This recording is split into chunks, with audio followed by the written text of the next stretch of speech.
Update. Am I the a-hole for going off on my wife because she teases me even though our bedroom is dead?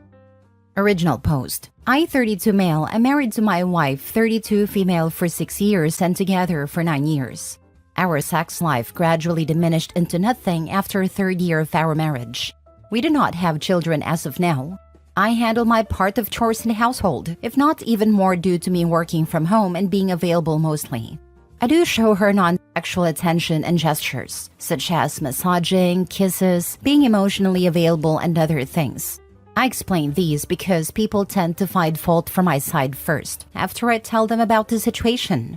I try to have many talks with my wife about it, but it all boils down to, we are not married just for sex, stop thinking with your thing down there, and so on. However, she does not stop herself from teasing me. She'll talk about sex, but just reject me afterwards and go to sleep. She'll be flirty, but nothing in the end. I ask her if it's a kink, and if it is, I am not comfortable with such a thing, especially as our sexual life is in shambles.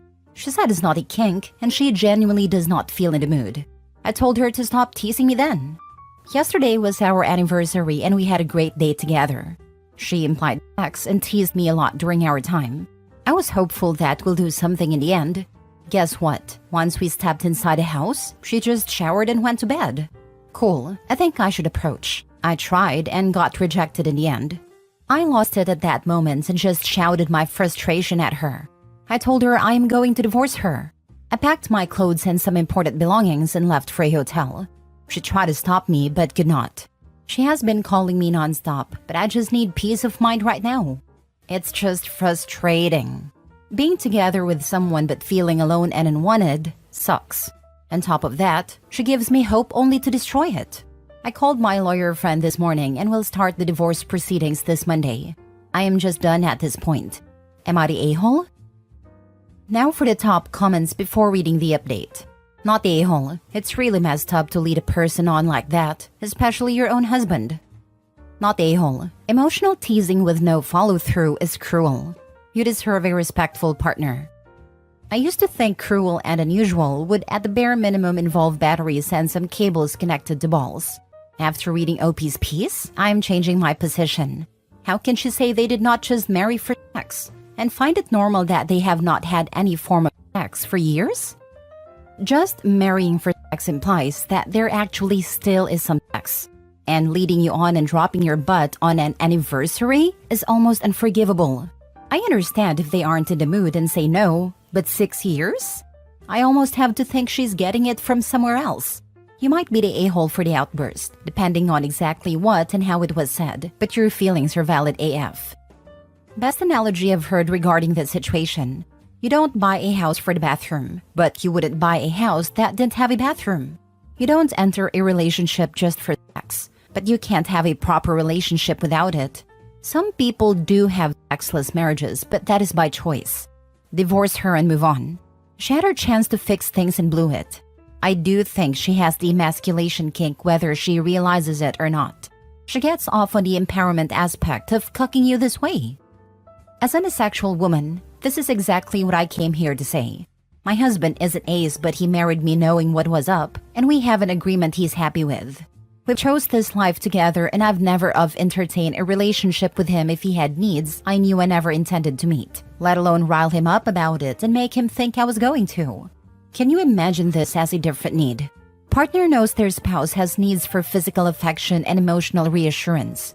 Keeps offering to talk, only to walk off and refuse to provide that time, and again leaving their partner emotionally constipated and alone with their emotional needs unmet. None would suggest they stay ever. If OP's wife had the best benefit of the doubt and really doesn't know how cruel this is, then she needs therapy big time. Otherwise, to hell with that abuse. Not the a-hole. Just leave, man. It's not worth it. Trust me. Incompatibility like this is bad enough without her leading you on as well. That's messed up manipulative. Now for the update. Just came back from local courthouse after presenting the divorce intention document to the family court. A friend filled out my info on a one-pager draft, and that was it. I called my wife to let her know I started the process and I'm okay with 50-50 everything. She called for marriage counseling and told me I should take what I did back. I realized I'm extremely burnt out by trying and do not want to try anymore. That's what 3 years of trying with no results does to someone, I guess. I told her we can have a separation counseling near the end of the divorce, so we can understand the relationship from each other's points and end it amicably. She tried to talk with me, but I asked her to please make it easy for both of us and hung up. She is messaging me and calling me still, but I have no intention of talking to her if lawyers are not involved right now.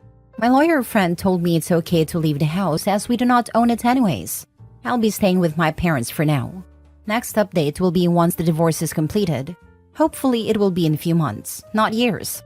There were a lot of comments on the original post and I cannot answer all of them. Thank you for all the advice and help. I'm struggling to think what she feels she could possibly say now that'll fix things. I love you, I'll change, let me make it up to you. All of which will lead to nothing but the same thing within 5 days if Hopi takes her back. It's all empty promises. Action speaks louder than words, and she's already shown her true colors. I remember the first girl I had sex with stopped wanting it. There was a lot of trauma there, and the sex we did have was really bad and really boring. She didn't want to do anything at all. After we broke up, she asked me to give her a chance, give her a weekend. She'll come over to my dorm, my roommate was out of town for the weekend, and she'll give me the sex I deserve, and I'll bring all the condoms we had. We need them. She showed up. I made my interests known. She kissed me, teased me, went, oopsies, I forgot the condom. Guess we're just going to spend a weekend cuddling and not having any. You ask her for years. Now she wants to work on it. Get on with your life. Find someone that you are compatible with. Much love. Stay strong. More than just that. She told him that he needed to take back what he said. F that noise. She seems incapable of realizing what she constantly did to him is wrong, and is putting the blame on him. I'm reluctant to judge too quickly, but really seems like signs of narcissism at least. I agree. Her having issues with libido or body image would be one thing, and completely understandable. However, her consistently teasing him just to shut him down when it comes time is beyond cruel. It's not like she can say she thought she'd be in the mood and turned out not to be. That can happen sometimes, but not every time for years on end. It's like she enjoys feeling desired and didn't care how it made him feel in the process when she shut him down time and time again. She seems very dismissive of Hopi's feelings in general. Next story. Am I the a-hole for telling my wife there's nothing weird about me giving away my niece at her wedding and that my wife has no say in it at all? Original post. My niece, 26 female, has her wedding in a month and she wants me to give her away at her wedding. Her father passed away when she was really young, and I felt a moral obligation to help my sister and her daughter, because my sister too helped me a lot growing up. I knew I had an obligation to my wife and children primarily, but that didn't mean I couldn't help out my sister and her daughter too. Since they live just 10 minutes from us, I tried to be as physically active as possible in my niece's life when she's growing up. My wife and I have had a few arguments on it over the years. I have also been sending money to my sister every month for the past decade or so. It is from my individual account, not the joint account my wife and I share, so I have full liberty to spend it however I want. But my wife does know about it, and we had arguments on this too. Now coming to the point, my niece wants me to give her away at her wedding next month, but my wife thinks it's very weird and she doesn't want me to do it. I told my wife there's nothing weird about it, and her opinion on this is irrelevant. We have had a lot of discussions on this over the past week, and I am made to feel like a bad guy by my wife. Am I the bad guy? Am I the a-hole if I were to give my niece at her wedding? Now for the top comments before reading the update. I am confused why that is weird. You are walking her down the aisle at her wedding. What is the problem?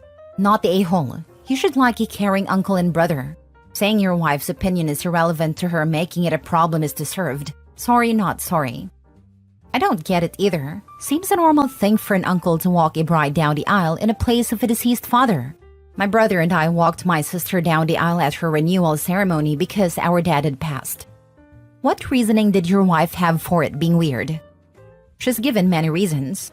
Like, for example, one reason being that we have a daughter who isn't married yet, and she feels like I'm closer to my niece than my daughter, which isn't true at all. And then she says symbolically, me going to my niece's wedding as her father figure while my sister being there as her mother. She thinks it's weird. She's hinting at it looking incestuous? Is that the point she's trying to make? 99.9% of people would just think it's sweet that her uncle is walking her down the aisle. If that's what your wife is hinting at, then she needs some therapy. She's the weird one for sure, not the a-hole. Yeah, that's so weird. An uncle who has acted as a father figure is the perfect person to walk in knees down the aisle. Nothing about that would make me think of anything incestuous at all. She seems like she's got a weird jealousy towards the sister that is misplaced. I walked my sister down the aisle because my dad refused to go to her wedding. OP, nothing weird about it. Your wife has some underlying issues and she's choosing this as a lashing out point. The issue is not here, it's elsewhere and she's manifesting it here. Good luck, buddy. Now for the update. Reading the comments on my last post made me feel a bit better about everything. To be honest, all these discussions I've had with my wife, it just gets extremely tiring, and I sometimes start feeling guilty about everything, but reading the comments made me feel better. I had a discussion again with my wife last night. I didn't show her the post because a lot of the comments were pretty harsh towards her, but I did feel confident last night when we had a discussion.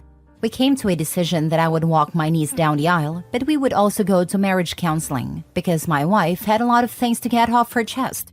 I asked my wife what some of those things were, and she said the primary issue was that she felt like I was playing happy family with my sister and my niece all these years, and that she feels like I have taken the role of a significant other to my sister, which I disagreed with, but we'll speak about it in marriage counseling.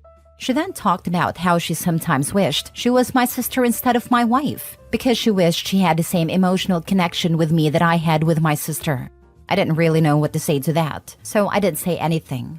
She then talked about how I've been more of a father to my niece than to our daughter, but I disagreed again, because my daughter and I always have been close, and I've never sensed any resentment from my daughter. Again, something we'll both talk about in marriage counseling. So that is it for the update. A pretty exhausting discussion, but marriage counseling should hopefully help. I am glad I will be able to walk my niece down the aisle because she said it really means a lot to her. I think it's odd that your wife would look at a relationship between siblings and compare it to her marriage. But it's also obvious that her emotional needs have not been met over the years. So who are we to belittle what she may genuinely feel? Good luck to you both in counseling, and I hope it helps to resolve the underlying issues in your marriage. Congrats to your niece. I think if you take sex out of the equation, it makes perfect sense. If OP has in fact been a more present and dependable partner to his sister, then I would totally get where his wife is coming from. Obviously, I don't know, and her choosing to draw the line at the wedding was weird. I think it was just a bunch of little stuff that added up, and the wedding was the straw that broke the camel's back. It's impossible to know, and not really helpful to speculate since we are only getting one perspective. She could be jealous and clingy. He could be emotionally absent in favor of his sister and niece. Maybe they just have different perspectives/expectations that a good marriage counselor can help them navigate in a healthy way. You should have a private conversation with your daughter and ask her how she feels about your relationship with her cousin. Since you have missed some of your wife's emotional needs, it is possible you have missed some of your daughter's needs. I really would love to know what daughter thinks and how old is the daughter? My daughter is 26 too. We are both honest with each other, and she admits that my niece's upcoming wedding did make her a bit jealous, but she is really happy for my niece. You don't need to financially support your niece or sister anymore. I think your wife feels like she and your daughter are in second place compared to your sister and niece. I think you may have been emotionally absent as a husband and father, and that's why your wife is angry. Sounds like she's just tired of always being not enough. Stop dismissing her concerns. Her feelings should always be important to you, same as her opinion. OP, I think you're going to get a hell of a shock in counseling when your wife starts sharing her feelings. You can't tell her they're irrelevant then. Last story. Am I the a-hole for banning my 5-year-old sister from my wedding unless she gets therapy before the wedding? I just want to start off by saying I, 24 female, love my baby's sister more than anything in the world. I drive a 3-row car because it was able to fit her and my other siblings, 9 female and 7 male, and some of their friends. My fiancé and I watch the kids after school every day, and they spend the nights with us 2 to 4 days a week. My fiancé is great with kids, and they adore him. My fiancé proposed 6 months ago, and when we told the kids, the older 2 were excited. But Evie, the 5-year-old, was furious. She started crying and hitting me because she wanted to marry him, and if I marry him, she can't. She refused to speak to me for almost a week, and now she's mostly okay, but she gets mad at me and starts crying and hitting me anytime she sees me kiss him. She was supposed to be our flower girl, but I really don't think she'll be able to sit through the wedding without some kind of outburst. So I called our dad, told him about all of this, and said that she won't be allowed to attend the wedding unless she starts seeing a therapist before the wedding. The wedding is in September, so he has a couple of months to get her in therapy. He's saying she doesn't need therapy. She's just a 5-year-old with a crush on my fiancé. I'm overreacting, and she won't forgive me if I exclude her from the wedding. Am I the a-hole for banning her unless she gets her therapy? Where are the parents? Why is no one telling her that she can't behave this way? You mean the parents who pawn their kids off on OP all the time? We do tell her she can't behave this way. Who is we? Are there consequences? Violence and biting until someone bleed is a danger sign. Is this even real? Me and my fiancé. She sits in time out every time this happens, and if this happens outside of the house, we'll leave and take her home. My fiancé even refuses to play with her after, and tells her that he doesn't play with people that hit. Still wondering where her parents are. Not very involved. Why the heck did they have so many kids if they don't want to be involved? You and your fiancé need to distance yourselves from them, and your father needs to figure this out. Who is the mother? Is she your mother as well? Stop wasting your life on other people's kids. We have different moms. Their mom doesn't seem to want anything to do with the kids if she can't get cute pictures for Insta. Dad has never been very involved.